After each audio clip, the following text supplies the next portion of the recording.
17번 지적 측량에 관한 설명이다. 옳지 않은 것은 1번 합병을 하는 경우 지적 측량을 통하여 경계, 좌표, 면적을 정한다. 합병의 경우에는 가운데 있는 경계와 좌표를 지워주기만 하면 되죠. 맞아요. 따라서 지적 측량이 필요 없습니다. 또한 면적은 덧셈만 하면 되죠. 따라서 면적 측정도 필요가 없을 겁니다. 그래서 틀렸을 테고 2번 지적 공부에 복구, 신규 등록, 등록 전환, 축적 변경을 하기 위하여 세부 측량을 하는 경우에는 필지마다 면적을 측정해야 된다. 먼저 지적 공부의 복구. 이 지적 공부의 복구는 복구 측량을 하는 경우가 두 가지가 있다고 했죠. 첫 번째, 조사된 면적과 측정된 면적의 차가 오차 허용 범위를 초과하는 경우. 두 번째, 조사된 면적은 있지만 복구 자료도가 작성되지 않아서 그때 면적을 측정할 수 없는 경우, 즉 측정 면적이 없는 경우. 이 두 가지 경우에는 복구 측량을 한다고 했죠. 복구 측량을 통해서 만들어진 경계를 가지고 면적을 측정해 내야 될 겁니다. 2번, 두 번째, 신규 등록. 신규 등록은 도면을 처음에 작성할 때 측량을 통해서 작성하겠죠. 작성된 도면을 가지고, 측량을 통해서 작성된 도면을 가지고 면적을 측정해 내겠죠. 측정된 면적을 대장에 등록하게 될 겁니다. 등록 전환, 임야대장, 임야도에 등록된 토지를 토지대장 지역도에 옮겨서 등록하는 거죠. 따라서 이때도 임야도에 등록된 토지를 지적도에 옮겨서 등록해야 되니까 지적도를 작성하겠죠. 지적도를 작성할 때 측량이 필요할 테고, 측량을 통해서 작성된 지적도를 가지고 전자면적 측정기를 사용해서 면적을 측정해 내겠죠. 따라서 등록 전환도 면적 측정이 필요할 겁니다. 축적 변경. 원칙은 각 필지별로 지번, 지목, 면적, 경계, 좌표값을 새롭게 정한다고 했죠. 다만 예외적으로 축변이 의결도 필요 없고 그 다음에 지도지사, 대도시장의 승인이 필요 없는 축적 변경이 두 가지가 있었는데 이때도 어떻게 합니까? 면적은 새롭게 정한다고 했죠. 그래서 면적은 무조건 바뀐다라고 했습니다. 따라서 면적 측정이 필요할 거예요. 이때 축변이 의결, 시도지사, 대도시장의 승인이 필요 없는 축적 변경 두 가지 뭐가 있죠? 네, 축변이 의결, 시도지사, 대도시장의 승인이 필요 없는 축적 변경 두 가지가 있지 않습니까? 그 두 가지 뭐가 있죠? 네, 80점이 나왔는데도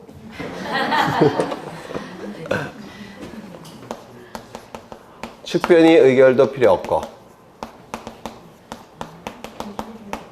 그 다음에 시도지사, 대도시장의 승인도 필요 없는 경우. 이때는 면적만 새롭게 정한다고 했는데 그러면 축변이 의결도 필요 없고 시도지사, 대도시장의 승인이 필요 없는 축적 변경은 두 가지가 있죠. 첫 번째, 이 그림 기억나셔요? 네, 여기는 100번지 토지, 101번지 토지, 토지 소유자는 가, 토지 소유자도 가. 이때 요 100번지 토지는 축척이 600분의 1 지적도에 등록된 상태고 요 101번지 토지는 축척이 1200분의 1 지적도에 등록된 상태입니다. 축척이 다르니까 합병할 수 있습니까? 없습니까? 없다 그랬죠. 합병을 위해서는 축척을 일치시켜야 되는데 축척을 일치시키는 방법은 어느 걸 바꾸는 겁니까? 이걸 바꿔야 되죠. 공시기능을 높이는 쪽으로 바꾼다고 했죠. 따라서 이것을 600분의 1 지적도로 바꾸게 됩니다. 그러면 이제 축척이 일치됐으니까 합병할 수 있습니까? 있죠. 이때 뭐가 나타납니까? 축척 변경. 이때는 축변이 의결 필요 없고 시도지사, 대도시장의 승인이 필요 없다고 했죠. 이건 말로 전환시켜야 돼요. 합병하고자 하는 토지가 서로 다른 축척의 지적도에 등록되어 있어 합병을 위해서 축척 변경을 하는 경우. 다시요. 합병하고자 하는 토지가 서로 다른 축척의 지적도에 등록되어 있어 합병을 위해서 축척 변경을 하는 경우. 이때는 축변이 의결 필요 없고 시도지사, 대도시장 승인 필요 없고 뭐만 새롭게 정한다고요? 면적만. 나머지는 종전 지적 공부에 따르게 될 겁니다. 두 번째, 이 그림 기억나셔야 되는데 기억나시죠? 이 지역은 도시개발 사업 시행 지역입니다. 도시개발 사업이 시행이 되면 축척이 조금은 더 정밀해져요. 600분의 1 지적도에서 500분의 1 지적도로 바뀝니다. 그러면 이 지역은 도시개발 사업 시행 지역이니까 축척이 500분의 1 지적도에 등록되어 있을 겁니다. 등록되게 될 겁니다. 그런데 이 도시개발 사업 시행 지역의 토지 중에서 도시개발 사업에서 제외된 토지들이 있더라는 겁니다. 제외가 됐으니까 이 제외된 토지들은 축척이 종전 축척을 유지하겠죠. 이렇게 될 겁니다. 그러면 주변과 이게 축척이 다르게 되면 공시기능에 혼란이 발생합니다. 왜냐면 똑같은 100제곱미터가 이쪽에 등록이 될 때는 좀 크게 등록되겠죠. 이쪽에 등록될 때는 작게 등록이 될 겁니다. 공시기능에 혼란이 발생을 해요. 따라서 이때도 주변 토지와 축척을 일치시켜야 됩니다. 그럼 주변 토지와 축척을 일치시키면 500분의 1 지적도로 바뀝니다. 이때 뭐가 나타난다고요? 축척 변경. 이때도 축변이 의결 필요 없고 시도지사 대도시장의 승인이 필요 없고 면적만 새롭게 정한다고 했죠. 이걸 말로 전환시켜야 돼요. 도시개발사업 시행지역 안의 토지 중에서 도시개발사업에서 제외된 토지에 축적 변경을 하는 경우. 다시요. 도시개발사업 시행지역 안의 토지 중에서 도시개발사업에서 제외된 토지에 축적 변경을 하는 경우. 이때도 축변이 의결 필요 없고 시도지사 대도시장 승인 필요 없고 뭐만 새롭게 정한다고요? 면적만. 그렇죠. 그래서 원칙이건 예외건 면적은 새로 바뀌어야 되죠. 따라서 면적 측정이 이루어져야 될 겁니다. 그 다음에 3번 지적 공부를 정리하지 아니하는 측량으로서 경계보건 측량 및 지적 현황 측량의 경우에는 검사를 받지 아니한다. 이 두 개의 측량은 공시 목적으로 하는 측량이 아니라고 했죠. 보건단계의 측량은 공시 목적으로 하는 게 아닙니다. 따라서 국가기관이 개입해서 검사를 할 필요가 있다 없다? 없다. 4번 지적 측량은 기속 측량, 사법 측량이다. 아까 보신 거고 사법 측량이라고도 하고 준사법 측량이라고도 해요. 그냥 혼용해서 씁니다. 5번 지적 현황 측량이란 지상 건축물 등의 현재의 상황을 지적도 임야도에 등록된 경계와 대비하여 표시할 때 하는 측량이다. 이거 정확하게 외워두셔야 돼요. 정확하게. 이것도 그림을 통해서 암기하시면 암기하기가 좀 더 쉬워요. 지상 건축물 등의 현재의 상황을 도면에 등록된 경계와 대비하기 위해서 표시할 때 하는 측량, 지적 현황 측량. 68번 지적 측량에 관한 설명이다. 옳지 않은 것은 1번 지적 측량이란 지적 공부에 등록하거나 지적 공부에 등록된 경계점을 지상에 복원하기 위하여 각 필지의 경계 좌표 면적을 정하는 측량을 말한다. 등록할 때도 지적 측량을 하지만 복원할 때도 정확하게 복원해야 되니까 지적 측량을 한다고 했죠. 이 복원 단계의 지적 측량의 특징 4개 다시 한번 외워보자. 첫 번째, 등록할 때와 동일한 측량 방법을 사용할 것. 두 번째, 검사 측량을 거치지 않는다는 것. 세 번째, 지적 정리도 하지 않는다는 것. 네 번째, 면적 측정도 원칙적으로 하지 않는다는 것. 이러한 복원 단계의 측량은 두 가지가 있다고 했죠. 지적 현황 측량과 경계 복원 측량. 2번 신규 등록 전환을 할 때는 새로이 측량하여 각 필지의 경계 좌표 면적을 정한다. 맞겠죠? 계속 나오는 거죠.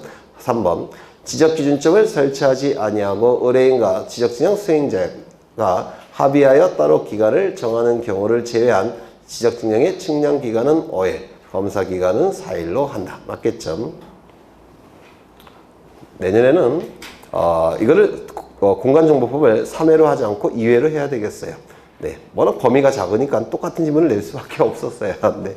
그 다음에 4번 지적 기준점을 설치하여 측량 또는 검사를 하는 경우 지적 기준점이 15점 미만인 경우에는 4일을 15점 이상인 경우에는 4일에 15점을 초과하는 4점마다 하루씩을 가산한다. 어디가 틀렸습니까?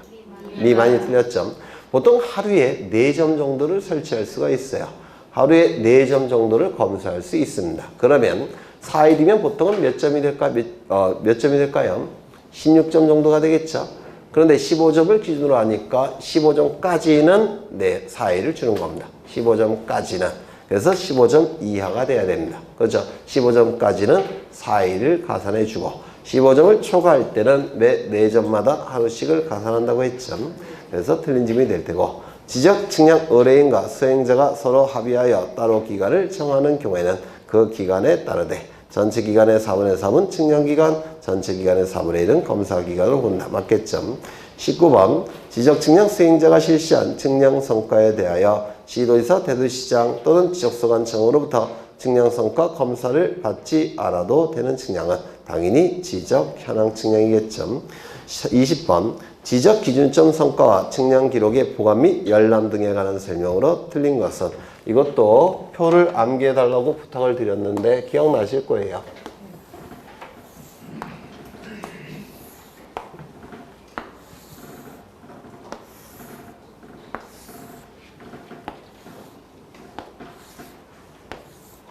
지적 기준점은 세 가지가 있죠.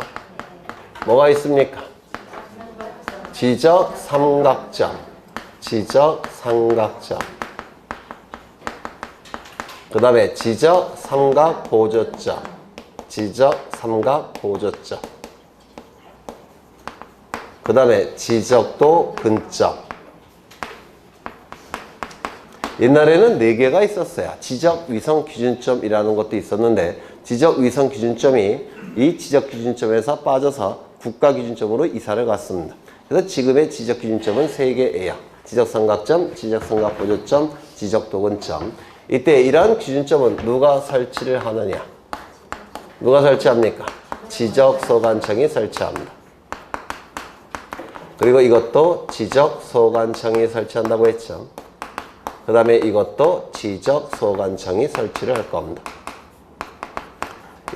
이때 지적 소관청이 이런 기준점을 설치할 때는 측량을 통해서 정확한 위치에 설치해야 되죠. 그래서 이 지적 삼각점을 설치할 때 하는 측량을 뭐라고 부릅니까? 지적 삼각 측량. 이거는요, 지적 삼각 보조 측량. 이거는 지적 도근 측량. 그렇겠죠. 이 지적 삼각점은 보통 2에서 5km마다 하나씩 설치한다고 했죠. 이거는요, 1에서 3km마다 하나씩 설치할 테고, 이거는 50에서 300m마다 하나씩 설치를 하게 될 겁니다. 이때 설치를 할 때 지적 측량을 할 텐데, 이때는 측량을 뭐라고 불렀죠? 기초 측량이라고 불렀죠. 그렇죠. 그러면 지적 소관청이 지적 삼각점을 설치할 때 측량을 하게 될 텐데, 그 측량을 하면서 나온 성과들이 있겠죠. 그리고 측량 기록들도 있을 겁니다.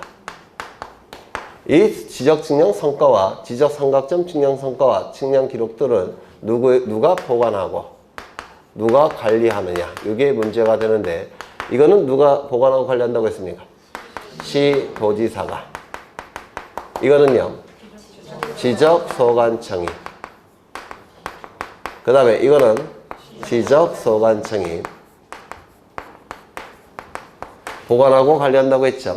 그래서 지적 삼각점 측량 성과와 측량 기록은 시도지사가 보관 관리, 지적 삼각 보조점 측량 성과와 측량 기록들은 지적 소관청이, 지적 도근 측량 성과와 측량 기록들은 지적 소관청이 보관하고 관리를 할 겁니다. 그러면 지적 삼각점은 지적 소관청이 설치하는데 측량 성과와 측량 기록을 시도지사가 보관한다고 한다면 자료를 보내줘야 되겠죠.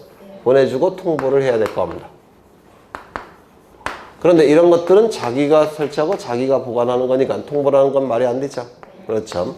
그 다음에 이 삼각점을 수정한 경우도 있겠죠. 수정할 때는 누가 수정하겠습니까? 지적소관청이. 수정할 때 나온 성과들은 다 얘네한테 보내줘야 되겠죠. 그래서 수정할 때도 통보를 해줘야 됩니다. 그 다음에 이 측량 성과와 측량 기록들을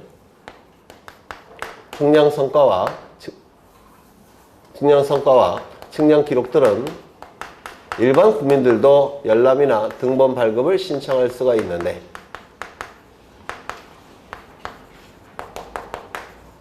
지적 삼각점 측량 성과와 측량 기록들은 누구에게 신청을 하는 걸까요? 시도지사에게.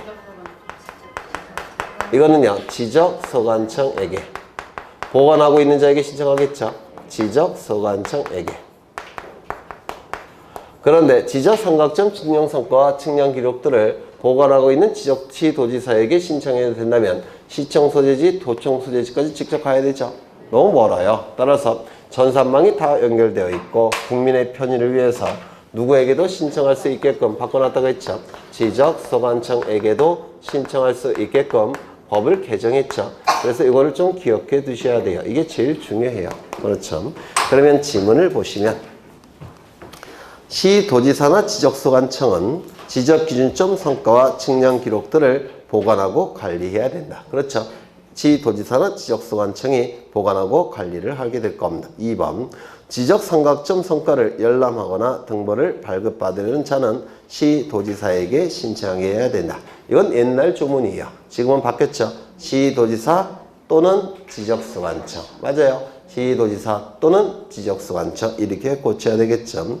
지적성과 보조점 성과를 열람하거나 등본을 발급받은 자는 지적소관청에게 신청해야 된다. 맞을 테고 지적 도군점 성과를 열람하거나 등본을 발급받은 자는 지적소관청에게 신청해야 된다. 맞겠죠?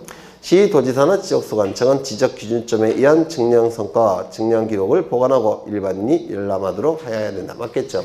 지적기준점이라는 표현이 있으니까 둘이 다 나와야 돼요. 그렇죠? 21번 지적측량업자의 업무 범위가 아닌 것은 이라고 되어 있는데 문제는 참 어렵게 느껴지겠지만 답은 쉽게 골라낼 수 있죠. 답은 몇 번이에요? 5번. 그럼 위에 4개도 반드시 좀 외워두셨으면 좋겠어요. 이거 4개도 지적측량업자가 할 수 있는 업무 범위. 지적측량업자가 할 수 있는 업무 범위는 그 4개예요. 첫 번째, 경계점 좌표 등록부가 있는 지역에서의 지적측량.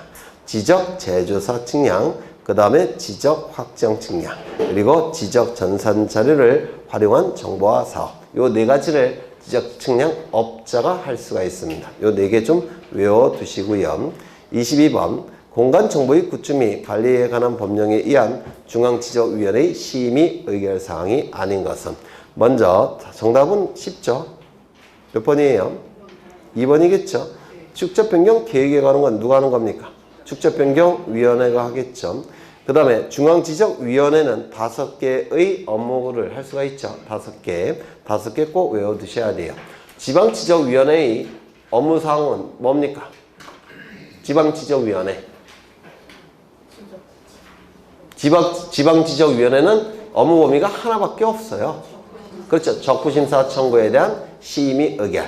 그래서 지방지적위원회가 할 수 있는 업무는 딱 하나입니다. 적부심사 청구에 대한 심의 의결. 중앙지적위원회가 할 수 있는 업무 범위는 5개예요. 5개를 반드시 외우셔야 됩니다. 거기 나와 있는 거죠. 지적측량기술자의 지적측량기술의 연구개발, 그 다음에 지적기술자의 양성방안, 그 다음에 지적기술자의 뭐가 있습니까? 징계. 하나 더 있는데 또 뭐 있지? 거기 24번에 더 잘 나왔네요. 24번. 거기 보시면 연구개발 및 보급에 관한 사항, 연구개발, 그 다음에 정책개발, 업무개선, 업무정지, 징계, 그 다음에 양성에 관한 사항, 그 다음에 하나 더 있죠. 24번을 보시면 적부 재심사 청구에 대한 심의 의결. 요 5가지 꼭 외워두십니다. 24번에 잘 나와 있어요. 지방지적위원회의 심의 의결 사항은 하나죠. 1번. 나머지 4개 플러스 하나 더 있죠. 적부심사, 적부 재심사 청구에 대한 심의 의결. 그래서 요 5가지 꼭 외워두십니다. 22번은 답이 쉽죠. 2번이 될 테고. 23번 중앙지적위원회의 위원이 중앙지적위원회의 심의 의결에서 제척되는 경우에 해당하지 않는 것은 이때 제자는 제거된다라는 뜻이고 척은 배척된다는 뜻이죠.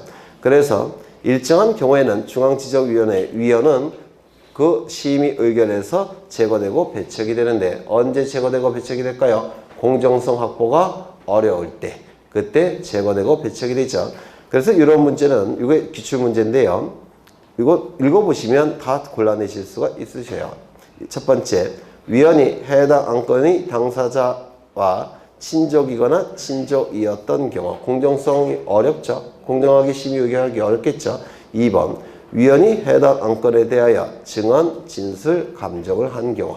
그러면 예전에 증언, 진술, 감정을 했다면 거기에 맞춰서 심의 의결할 가능성이 높죠. 공정성 확보가 힘들어요. 3번, 위원이 중앙지적위원회에서 해당 안건에 대하여 현지 조사 결과를 보고받거나 관계인의 의견을 들은 경우. 이거는 당연히 해야 될 일을 한 것이죠. 공정성과 관련이 없겠죠. 그 다음 4번, 위원이 속한 법인, 단체 등이 해당 안건의 당사자와 대리인이거나 대리인이었던 경우. 예를 들어서 위원이 변호사인데 그 변호사가 속한 로펌이 대리인이거나 대리인이었던, 옛날에 대리인이었다는 겁니다. 그러면 로펌에게 잘 보이기 위해서 공정하게 심의 의결을 못하겠죠. 따라서 이때도 공정성 확보가 힘듭니다. 5번, 위원이 배우자이었던 사람이 해당 안건의 당사자와 공동권리자 또는 공동의무자인 경우. 그러면 그 배우자이었던 사람에게 굉장히 불리하게 심의 의결하겠죠. 아닌가요? 그렇죠. 위원의 배우자인 사람이라고 한다면 굉장히 유리하게 심의하겠지만 배우자이었던 사람이니까 굉장히 불리하게 심의 의결할 겁니다. 공정성 확보가 힘들죠. 그래서 정답은 3번. 이런 건 외우실 필요가 없겠죠. 24번 옳은 것은 1번이 되겠죠. 중앙지적위원회 심의의결사항 5가지 꼭 외우셔야 돼요.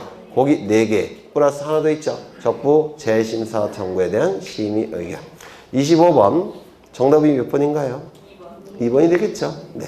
이런 형태의 문제도 굉장히 자주 나와요. 그래서 공간정보법은 다 맞으셔야 돼요. 최소한 11개 이상은 득점하셔야 된다. 11개. 본시험에서도. 26번 중앙지적위원회의 중앙지적위원회에 관한 설명이다. 옳지 않은 것은 중앙지적위원회는 위원장 1명과 부위원장 1명을 포함하여 5명 이상 10명 이하의 위원으로 구성된다. 맞았나요? 맞죠? 조심하셔야 될 것은 포함을 유념하셔야 된다고 했죠. 자꾸 제외로 출제합니다. 포함. 위원장은 국토교통부의 지정업무 담당 국장이, 부위원장은 국토교통부의 지정업무 담당 과장이 된다. 맞겠죠? 조심하셔야 될 것은 지방지적위원회도 똑같아요. 지방지적위원회도 똑같지만 이번 같은 경우는 지방지적위원회의 위원장은 누가 하겠습니까? 국토교통부가 아니라 시도의 지정업무 담당 국장이 되겠죠. 맞아요. 근데 부위원장은 시도의 지정업무 담당 과장이 될 겁니다. 3번 위원은 지적에 관한 학식과 경험이 풍부한 사람 중에서 국토교통부 장관이 임명하거나 위촉한다. 맞을 테고 국토교통부 장관 소속하여 있기 때문에 4번 위원장과 부위원장을 포함한 위원회 임기는 2년으로 한다. 어디가 틀렸습니까? 포함이 틀렸죠. 제외가 된다고 했죠. 그래서 국장 직위에 있는 동안, 과장 직위에 있는 동안에만 위원장, 부위원장이니까 기간의 제한을 둘 수가 없다고 했죠. 당연직이니까. 중앙지적위원회 위원장은 회의를 수집하고 그 의장이 된다. 그래서 위원장이 회의를 수집한다는 걸 기억하셔야 돼요. 국토교통부 장관이 회의를 수집하는 것이 아니라 위원장이 회의를 수집하는 겁니다. 27번 중앙지적위원회에 관한 설명이다. 옳지 않은 것은 위원장이 부득이한 사유로 직무를 수행할 수 없을 때는 부위원장이 직무를 대행하고 위원장 및 부위원장이 모두 부득이한 사유로 직무를 수행할 수 없을 때는 선임위원이 직무를 대행한다. 어디가 틀렸습니까? 선임위원이 틀렸나요? 누구로 바꿔야 돼요? 위원장이 미리 지명한 위원. 그렇죠. 여러분 강조했던 겁니다. 위원장이 미리 지명한 위원이 될 겁니다.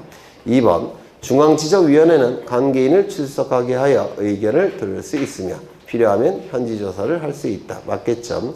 위원장이 중앙지적위원회의 회의를 수집할 때는 회의 일시, 장소, 안건을 회의 5일 전까지 위원에게 서면으로 통지해야 된다. 숙려기간이라고 했죠. 회의 5일 전. 그리고 반드시 서면. 그렇죠. 위원이 적부 재심사 시 측량사안에 관련이 있는 경우에는 그 안건의 심의 또는 의견에 참여할 수 있다. 왜요? 공정하게 심의 의견하지 않을 가능성이 높기 때문에 그렇죠. 이게 뭡니까? 제처. 이렇게 얘기하는 겁니다. 제처.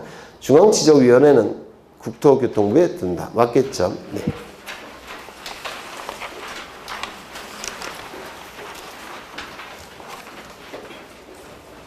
중앙지적위원회 심의 의결사항이 아닌 것도 나왔네요. 네. 낼 게 없었어요. 범위가 너무 작아서. 네. 그래서 이거 뭐가 됩니까? 답이 3번이 되겠죠. 뭐로 바꿔야 돼요? 지적측량 적부 재심사 이렇게 바꿔야 되겠죠. 꼭 외워두셔야 돼요. 중앙지적위원회는 29번 지적측량 적부 심사에 관한 설명이다. 옳지 않은 것은 1번 소유자 이해관계인 또는 지적측량 수행자는 지적측량 성과에 대하여 다툼이 있는 경우에는 대통령령으로 정하는 바에 따라 관할 시도지사를 거쳐 지방지적위원회에 지적측량 적부심사를 청구할 수 있다. 맞았습니까? 맞았죠? 네, 이것도 워낙 여러 번 한 건데 뭐 시간이 많으니까 한번 그려보죠.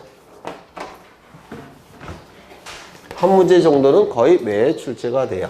적부심사를 청구할 수 있는 자는 셋이 있죠. 누가 있습니까? 소유자, 그리고요 이해관계인, 그 다음에 지적측량 수행자. 지적측량 수행자는 둘이 존재하죠. 누가 있습니까? 한국국토정보공사와 지적측량 업자가 있다고 했죠. 이 이해관계인은 보통 인접토지 소유자를 얘기해요. 근데 적부심사 청구를 지적소관청에게 하는 것은 의미가 없습니다. 왜냐하면 지적소관청은 대부분 검사 측령을 수행하기 때문에 지적소관청에게 적부심사를 하게 되면 지적소관청은 검사 측령을 하는 주체이기 때문에 번복할 가능성이 별로 없어요. 그래서 지적소관청보다 한 단계 더 높은 국가기관에게 신청하는 거죠. 누굽니까? 시도지사. 그런데 이 시도지사는 한 사람으로 구성되어 있기 때문에 공정성 확보가 미흡하니까 시도지사 소속하에 위원회를 설치한다고 했죠. 위원회 이름이 뭡니까? 지방지적위원회. 그래서 이 적부심사 청구는 지방지적위원회에게 청구하는 겁니다. 적부심사는 지방지적위원회에게 청구를 하게 돼요. 그런데 이 위원회 형태라서 소속 공무원이 없죠.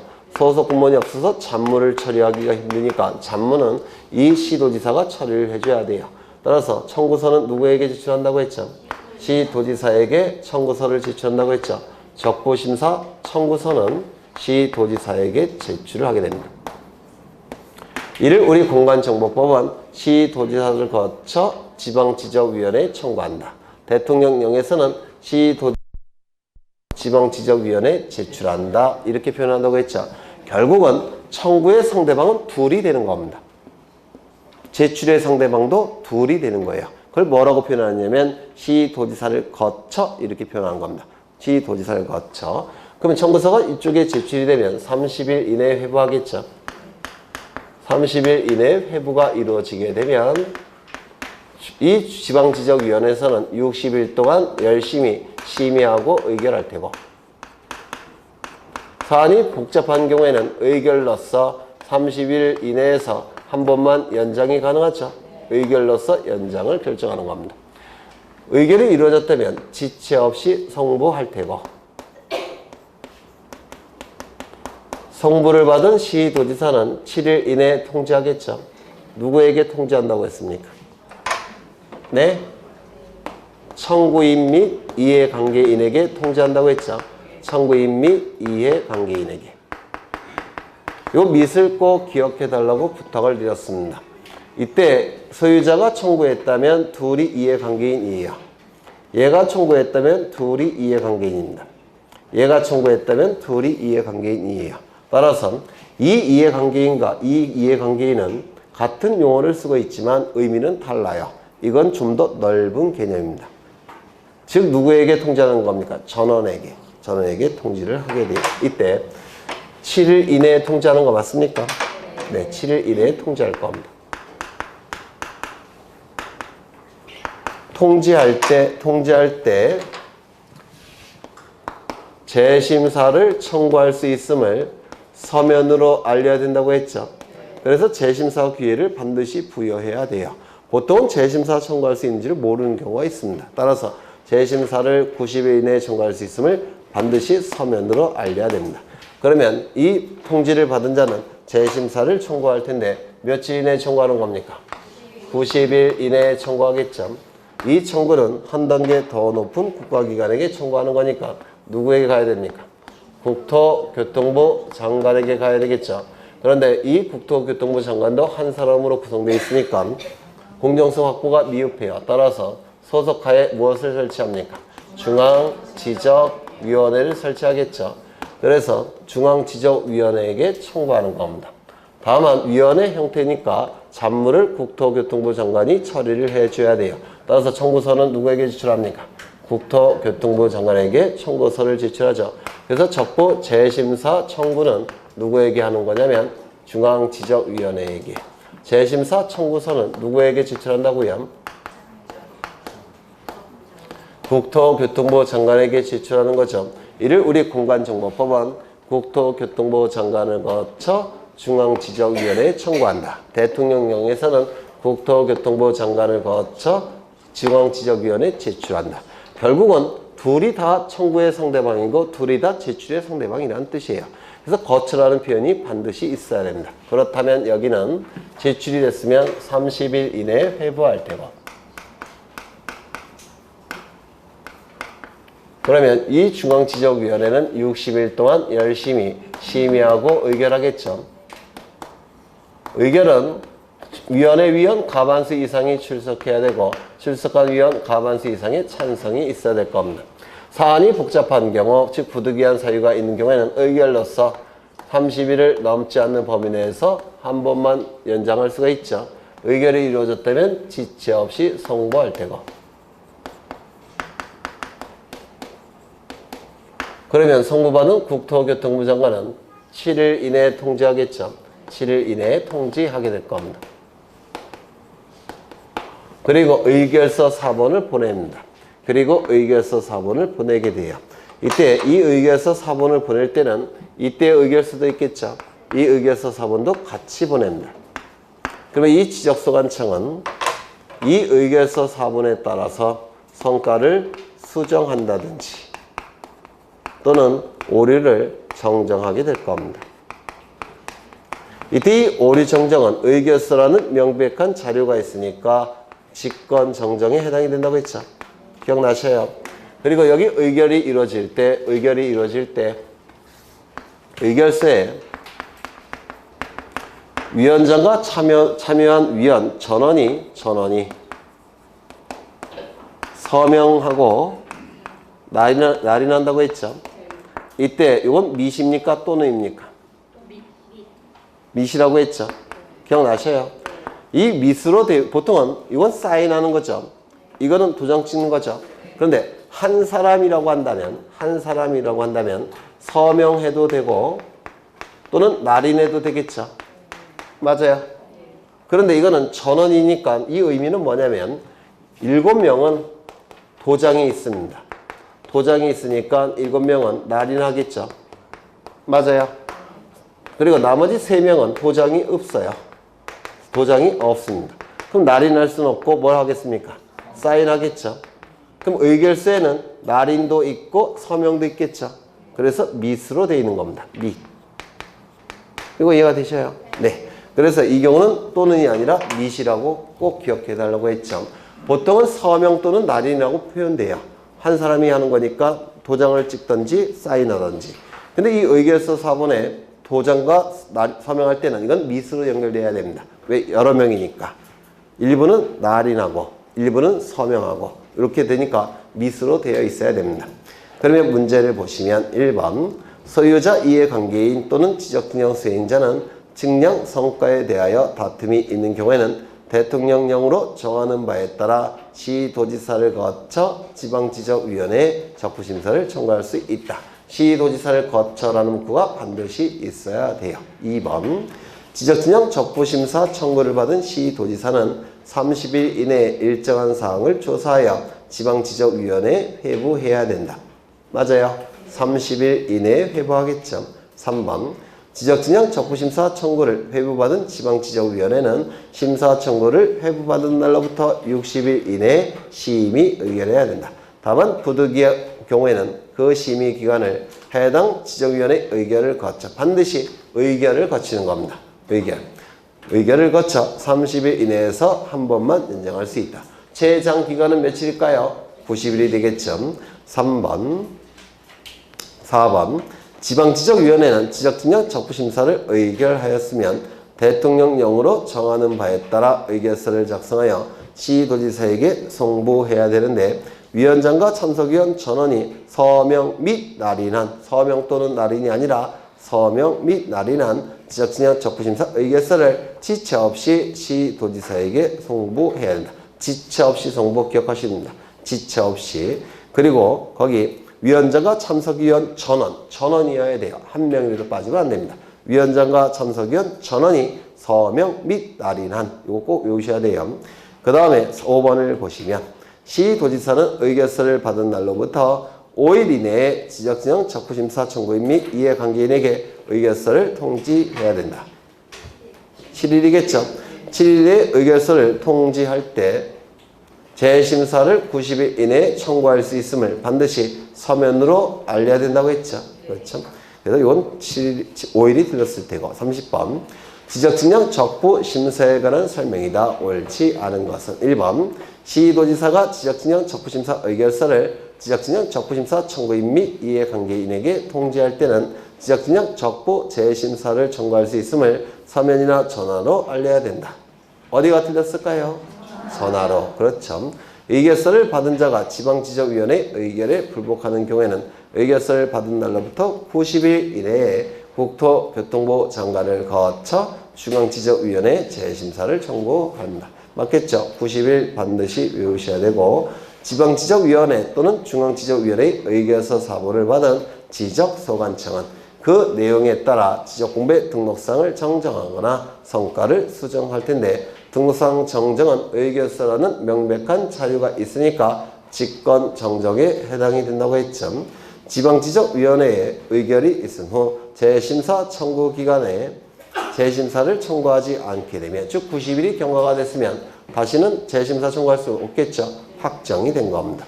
또한 중앙지적위원회 의결이 있다면 중앙지적위원회 의결이 있다면 다시는 더 청구할 수는 없겠죠. 확정이 된 겁니다. 따라서 확정이 됐기 때문에 해당 지적진영 성과에 대해서는 다시 지적진영 적부 심사를 청구할 수 없다. 일사부재의 원칙이라고 불러요. 5번 지적진영 적부 심사를 청구하려는 자는 지적진영을 신청하여 증명을 실시한 후 청구서의 성과와 심사 청구 경위서를 첨부하여 시도지사에게 제출해야 된다. 맞겠죠? 네. 정답은 몇 번입니까? 1번. 그렇죠. 또 공간정보법은 뭐 틀릴 게 없죠. 그런데 70점 못 넘긴 분들은 뭐예요? 네? 네, 각성하셔야 돼요. 아직 시간 많으니까 공간정보법은 다 득점하셔야 됩니다. 워낙 등기법이 어렵기 때문에 공간정보법은 거듭 강조하지만 10개 미만으로 내려가시면 안 돼요. 본 시험에서도. 그래서 공간정보법을 좀 꼼꼼히 보셔야 되고 다음 시간에는 이제 대망의 등기법 들어갈 텐데요. 등기법은 보통 합격자들은 4.5개인가 4.6개밖에 안 나와요. 합격자들의 평균 득점수가. 등기법은 워낙 어렵기 때문에 그래서 등기법은 이제 좀 꼼꼼히 보셔야 될 텐데 등기법은 30문제를 2시간 동안에 푸는 게 불가능해요. 워낙 설명이 많이 필요하니까. 그래서 등기법은 25문제 정도 나갈 겁니다. 그리고 아마 좀 더 해야 될 거예요. 한 줄 한 줄마다 설명이 들어가야 될 테니까 그렇게 생각하시면 됩니다. 고생하셨고 다음 주에 뵙겠습니다. 수고하셨습니다.